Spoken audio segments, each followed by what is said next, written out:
UTech.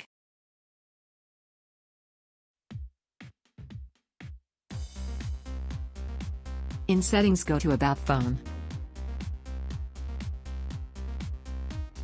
Open Software Information. Tap 7 times on the build number. Developer mode is enabled. Now, go back to Settings. Under About Phone, the developer options will appear. From the top side, the developer mode can be disabled when you are done. Thanks for watching. Subscribe and check other videos.